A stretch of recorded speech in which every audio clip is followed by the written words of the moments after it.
嗨，大家好，我是躺平叔。今天是2025年1月23号。这一期咱们继续聊聊俄罗斯入侵乌克兰，看一看乌克兰战场上也有什么变化。今天是俄罗斯侵略乌克兰的第1065天，也是乌军进入库尔斯克的第169天。乌克兰武装部队总参谋部发布报告说乌克兰军队成功袭击了一系列俄罗斯关键目标，包括炮击位于顿涅茨克州沃尔诺瓦哈的俄军第29集团军指挥所，发射自杀式无人机再次攻击沃罗涅日州的利斯基油库，还攻击了斯摩棱斯克航空制造厂。尽管俄罗斯方面宣称没有损失，但实际上恐怕大家都知道有没有损失，谁痛苦谁自己知道。乌克兰特战8团一群战士在俄罗斯的库尔斯克地区遭到朝鲜人民军优势兵力进攻，特战8团作战人员阻止朝鲜人进攻长达8个多小时，杀死了21名朝鲜士兵，并打伤另外40名。战斗进行到第9个小时，特种部队只剩下1/3的弹药，乌克兰战士迅速乘坐2辆悍马多用途轮式装甲车安全撤离战场。也就是说，这个乌克兰的特战8团学习朝鲜一个阵地，打死打伤60多名朝鲜士兵这个网上有很多视频大家可以自己去看。由于这个朝鲜士兵损失惨重，根据泽连斯基的说法朝鲜士兵现在伤亡已经超过4000人。纽约时报援引五角大楼消息人士的话说朝鲜将在未来2个月内派遣一批新士兵前往乌克兰作战。五角大楼估计，朝鲜在库尔斯克地区已经损失了其11000名士兵中的1/3，跟这个泽连斯基说的大致相当。这个耗材耗完了，那要派一批新的耗材去昨天我记得咱们节目说了，这些外国的雇佣兵在俄罗斯他们的待遇，他们所遭受的这种环境导致他们非常压抑。昨天也说了有3名朝鲜士兵袭击了810旅的这个俄军士兵，造成5位这个士兵死亡。这是在1月13号发生的事情。这3名朝鲜士兵还在通缉之中今天我在网上看到一位大国的这个皇俄，他谈到自己在俄罗斯当雇佣军的一些遭遇，大家看视频来这儿这么长时间了，这个危险不危险先不说，就说现在这个军队跟我当时所幻想的、所期望的是2个样子。他这个俄罗斯的军队，首先管理很混乱，我不知道其他军队，但是我们这个部队里面真的很混乱。指挥官呢都是随机任命，就是高一级的指挥官想任命谁就任命谁想让你干啥就让你干啥，他没有团结可言。讲的不是团结，讲的是什么威望呀什么的。因为俄罗斯人他自认为是欧洲人，他想的是他是欧洲人，然后中国人是东方人嘛，其实他打心里面是看不起中国人的。你不要说是我们认为和他们是兄弟，我来帮你打仗什么的，他们不认的。表面上跟你客客气气，他心里面看不起中国人。所以很多时候他们一些做法真的让中国人就是心寒，你知道吗？很多中国人来这儿以后过得其实很压抑的，并不是说战场上什么事儿这危险程度这个让人害怕，这个其实没有，主要就是在队伍里面，你每天过的就是很煎熬、很难熬。具体事我也没法细说，我能说的就是希望想来的呢，真的是不要再来。这个军队里面的混乱程度你是想象不到的，而且对你的歧视会让你有一种就是很挫伤的感觉，很压抑。我能说的就是已经就前段时间吧，有一个中国人已经自杀了，就是因为在队伍里面很压抑，并不是说他心理承受能力低，这跟心理承受能力没有关系，主要是军队里面各种琐事让他感觉到很绝望了。自杀也相当于是一种解脱吧。然后我们剩下的人呢，就是每天掰着指头数日子，就是希望能早点结束这个合同。我们也想早点回去，来这儿以后才发现跟你想的不一样。慢慢熬吧。实际上最近有很多这些大国的人呢，在俄罗斯参加雇佣军，帮俄罗斯打仗的，他们多多少少都有不同程度的后悔。他们都有一个共同的特性，就是自己叫热脸贴了个冷屁股。他自以为是帮助俄罗斯打仗，叫抗美援俄，那应该是受到俄罗斯方面的礼遇从上到下，俄罗斯的国防部到下面，对吧？集团军，再到下面的连队，再到下面的班排对吧？前线阵地，那些俄罗斯人呢，应该待你若贵宾嘛，对吧？你是帮我们打仗的，实际上根本就不是。这俄罗斯人打心眼里就瞧不起你这个亚洲人，表面上对你客客气气，实际上把你当作佣人打杂的。你看这位黄俄说了，有一位大国人在那待不下去了，自己走了绝路。我从这点说他都比不上朝鲜士兵。确实人家朝鲜士兵还带走了5个俄军士兵，现在还在通缉。结果你看这个大国的人，就我想起了一个笑话，我不知道是谁说的，说同样是讨薪，都是老板欠工人工资，说这个时候说上帝就给你这个讨薪的人发把枪，说如果这个讨薪的人是个俄罗斯人呢，那么这俄罗斯人拿着枪就去找老板，一枪把老板给崩了，我给你3个数，再不把钱给我，我就把你崩了。果然就把他崩了。如果说把这枪发给一个大国的人，这大国的人也拿着枪去找那个老板，我数3个数，你把钱付了，你要不付钱，我就把我自己给崩了，死给你看。这个笑话非常深刻。你看这名黄俄所说的这个故事，不就是说明这个问题？他宁愿把自己给解决了，他都不愿意去解决那些。你有枪在手反正你都要对吧？要去当耗材了。从这个视频就可以看出在俄乌前线根本就不是这些黄俄所想象的那么简单，对吧？热脸贴了个冷屁股乌克兰海军发言人表示俄罗斯军队不敢再试图通过海路将任何东西从克里米亚运往俄罗斯。发言人说到现在大型敌舰早已离开克里米亚，港口主要停靠的是小型船只，他们的任务是反破坏防御，也就是俄罗斯的黑海舰队大型的水面舰艇大部分都已经被摧毁，没有摧毁的也已经躲到新罗西斯克等其他的港口。俄罗斯对黑海彻底的失去了控制权，自己都不敢通过海路向克里米亚或者向俄罗斯运送物资这不就说明俄罗斯对黑海失去控制权吗？所以这个战打了3年俄罗斯到底得到什么了？无论他陆地上多占了一块还是少占一块，他丢了黑海，这就是捡了芝麻丢了西瓜，跟土耳其人搞了300多年，最终还是失去了黑海。俄罗斯国防部表示俄罗斯武装力量总参谋长格拉西莫夫视察了中部集团军坦克师和摩托化步兵师，总结中期成果并部署下一步的任务行动。俄罗斯国防部表示在这些部队的前线指挥所，格拉西莫夫向在解放顿涅茨克人民共和国居民点过程中表现突出的军人授予国家奖章，并感谢他们在执行作战任务时展现出英勇和坚毅。俄罗斯国防部进一步表示在此次视察期间，格拉西莫夫大将听取了中部集团军指挥官的汇报，与中部集团军总结了阶段性成果，并下达了下一步作战任务。从这个新闻俄罗斯国防部报道的就可以看出，俄罗斯高层现在已经非常分裂。也很多人不理解格拉西莫夫在这3年的特别军事行动中很少到前线去视察，也有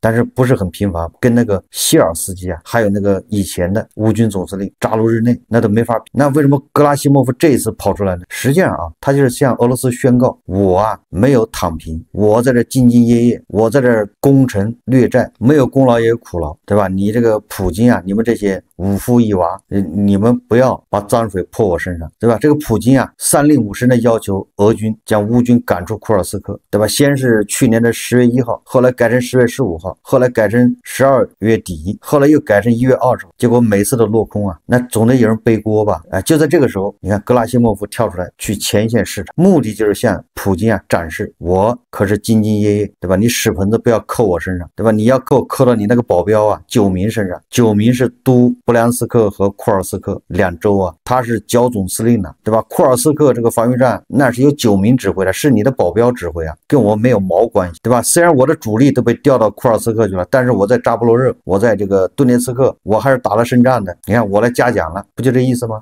这些小动作就是说明这个问题。因为普京他在这个元旦晚会上，他向俄罗斯人郑重承诺会将库尔斯克还给俄罗斯人。你现在怎么还呢？这乌军你赶也赶不走，打也打不过，要不不跪下磕头求人家出去？所以最后还是只有屈辱的啊，拿领土去换。地保老人要面子，大哥要面子，这个面子打脸打得太狠，他能不找个人背锅吗？大哥要保护俄罗斯啊，结果自己的库尔斯克让人占了，他赶不走，一点脾气都没有。大哥的人设已经倒塌了，所以大国正在气头上，正在找人背锅啊。所以格拉西莫夫这个时候跳出了市场，意思就是这个锅我不背，谁爱背谁背。我们再看看外交以及国际援助啊，这个欧盟的主席冯德莱恩说啊，只要需要就支持乌克兰。冯德莱恩提醒说啊，这不仅关系到乌克兰的安全，也关系到欧洲的安全。他强调，乌克兰人民希望是公正而牢固的和平，而不是暂时的不久后又会爆发的冻结冲突。他表示啊，对欧盟来说，重要的是乌克兰保持独立，并且由乌克兰自行决定其领土问题。说明欧盟啊立场很坚定，他已经反应过来了，任何对俄罗斯的绥靖啊，最后害的是欧洲自己。据乌克兰和以色列媒体报道，以色列提议向乌克兰移交以军缴获的俄制武器。据乌克兰驻以色列大使馆在社交媒体上发布的信息，以色列外交部已提议将以色列国防军缴获的俄制武器转交给乌克兰。乌克兰方面对此表示期待，希望能做出积极决定。2024年10月17日，以色列总理内塔尼亚胡表示啊，以军在搜查珍珠党基地时发现了最先进的俄制武器。此外，当年11月22日有消息称，以军士兵在珍珠党武装分子中发现了一套俄制反坦克导弹系统。那这些武器啊，我们都要送给以色列、俄罗斯、乌克兰。这个泽连斯基啊会见芬兰总统说啊，实现持久和平和公正的和平是我们共同的目标。我感谢芬兰提供的一切帮助，以及为乌克兰实现第27批军事援助计划所做的准备。这个芬兰啊加入北约以后啊，那对乌克兰的援助那是不遗余力啊，不仅积极的在波罗的海上面封堵围堵俄罗斯的那些影子船队，对吧？也还掏出真金白银和武器装备啊援助乌克兰。根据媒体报道啊，说美国总统特朗普啊在回答记者提问关于是否继续向乌克兰运送武器时，特朗普明确表示啊，说欧盟应该付出比现在更多的钱，因为这对他们影响比对我们的影响更大。但是我们中间有一片海洋，我们是傻子吗？我想答案是肯定的，因为他们是这么想的。欧盟在贸易上占了我们很大的便宜。特朗普的意思是啊，美国援助不援助乌克兰再说，但是啊，欧盟应该比美国要出更多的钱援助乌克兰，毕竟这是欧洲人的事啊。美国和俄罗斯啊隔着一片海啊，太平洋。对此，欧洲人是怎么说呢？这个欧盟贸易专员东布罗夫斯基在达沃斯世界经济论坛上表示，欧盟应该向乌克兰供应更多武器，而北约应提供成员资格方式的安全保障。东布罗夫斯基说啊，至于军事供应，我们应该为乌克兰做更多的事情，现在是至关重要。我们应供应更多武器，我们还必须为乌克兰提供非常明确的安全保证，而最好的保证是北约成员国资格。这不是欧盟委员会的事，但我个人对此表示支持。也就是欧盟的领导说啊，特朗普说的对，对吧？欧盟要多掏钱，那我们也准备多掏钱，但是你北约要给乌克兰一个承诺，安全保障，乌克兰要加入北约。现在啊，按照泽连斯基自己的说法，乌克兰为什么加入不了北约呢？实际上只有两个国家在阻挠，一个就是美国，一个就是德国。至于说美国和德国为什么要阻挠乌克兰加入北约，这个还不得而知。这是泽连斯基自己说的啊，是拜登和舒尔茨啊反对乌克兰现在加入北约，他们迟迟不同意啊。那欧盟的官员说了，对吧？出钱欧盟可以，但是要加入北约，欧盟使不上劲啊。这个事情对你们北约解决，说白了就是你美国和德国你们的同意。1月21号，这个泽连斯基啊，他在这个达沃斯论坛上说啊，他说质疑美国是否关心欧洲的未来，呼吁欧洲不应该只是软弱的旁观者。泽连斯基说啊，现在尚不清楚，当针对乌克兰的战争结束时，欧洲是否还能在谈判桌上占据一席之地。泽连斯基还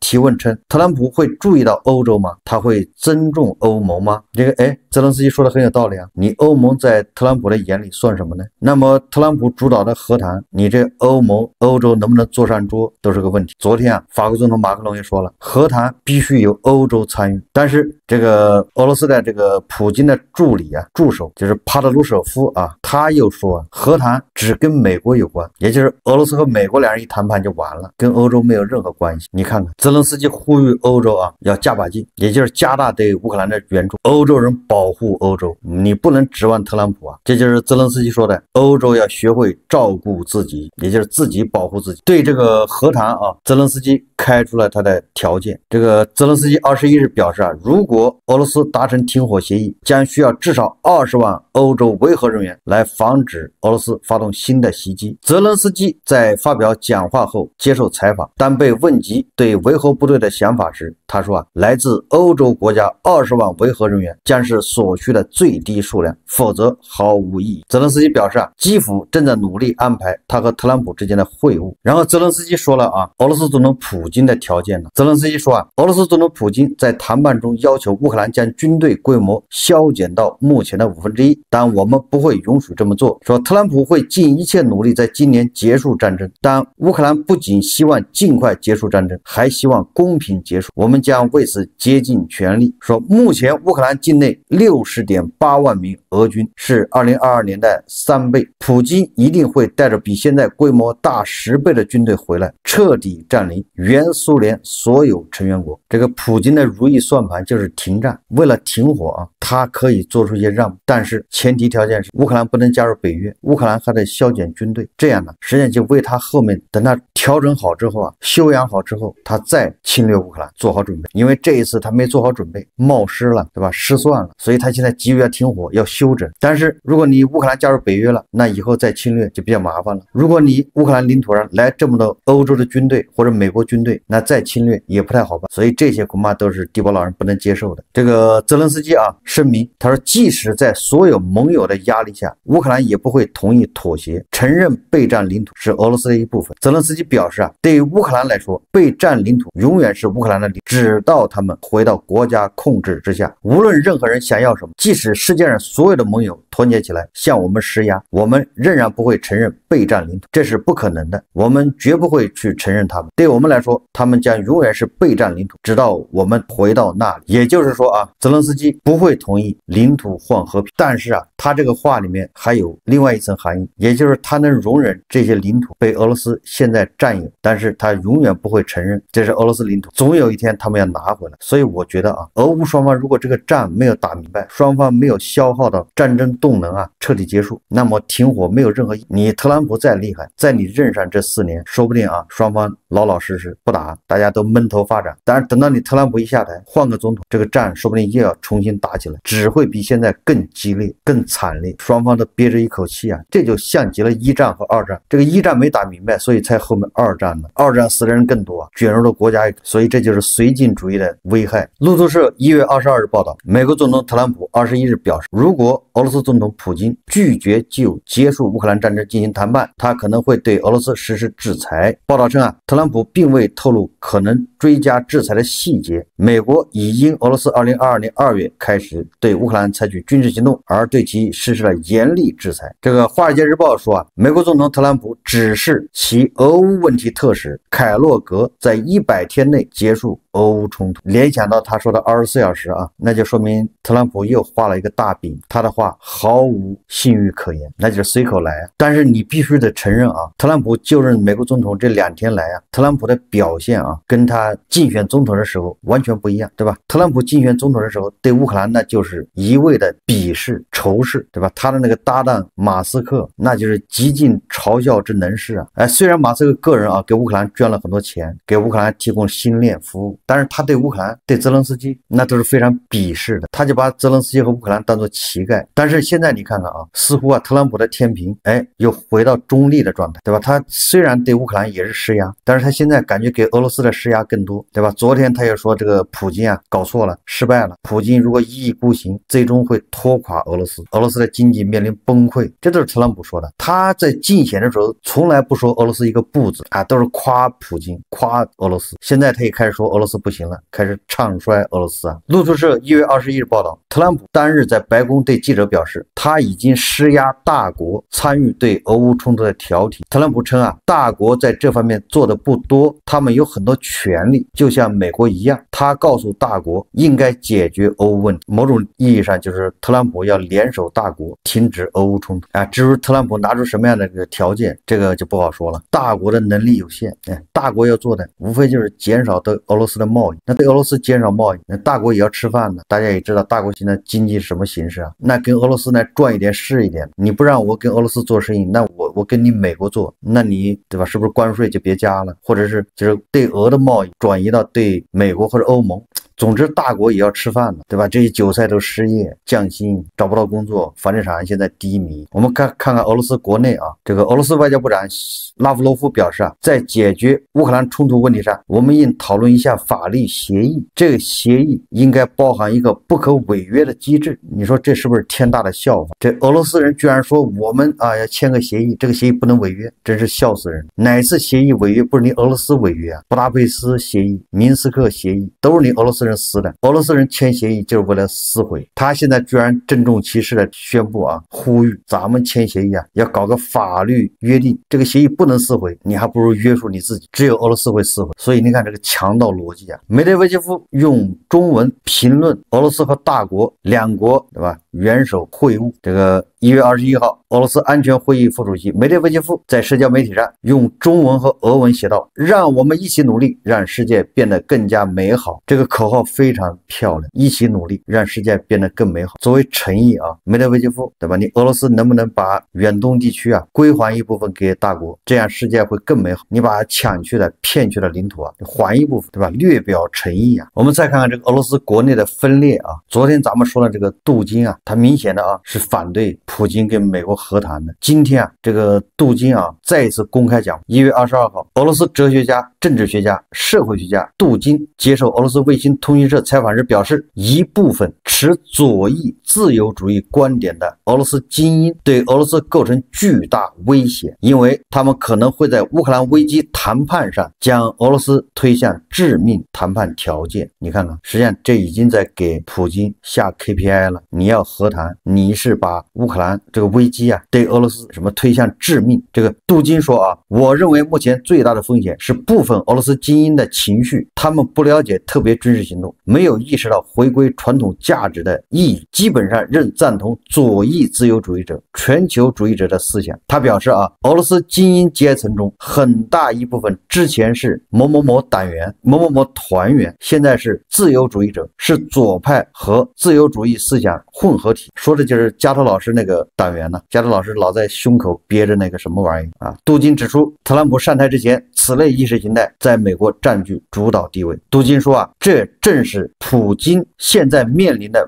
非常严峻的挑战，因为这些左翼自由主义精英虽然现在躲起来了，但留有非常多的阵地，原则上他们可能将我们推向对国家致命的谈判条件，这是我们正在经历一个非常危险的时刻。什么意思啊？杜金居然批判加特老师那个党，说他们要把俄罗斯推向危险，所以现在有点整不明白啊，加特老师抱着俄爹的大腿到底是在干啥呢？最后杜金说了，我们俩不是一路人呢，不就这意思吗？你是什么自由主义者，左派和自由主义思想的混合体，你别来跟我们掺和。这个祖师爷啊，杜金相当于又抽了加特老师、维维老师还有胡锡进老师的脸，闹来闹去，最后跟你不是一波的，你们跟拜登是一波的。你看看，马上切割了，开始确实有点烧脑啊。这个杜金啊，这个左右跳跃太快了，180度转弯。好，这期节目我们就聊到这里，感谢大家收看。如果喜欢我的节目，欢迎订阅转发，也可以在下方留言评论，谢谢大家。